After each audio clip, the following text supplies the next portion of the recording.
are bloomy round cow's milk cheeses. In the end, Brie is much bigger than Camembert.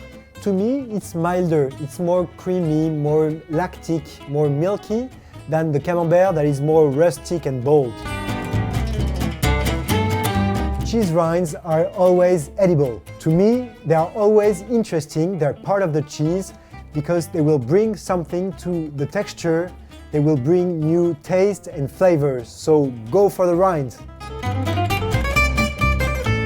Both are European labels that guarantee the authenticity and the quality of the cheese. It explains how the cheese has to be made, what should be done or not done, and also for the PDO, the difference has to be the historicity. The producers have to prove that the cheese has been made for a long time. And PGI itself only guarantees the origin of the cheese and actually where it was made according to specific rules.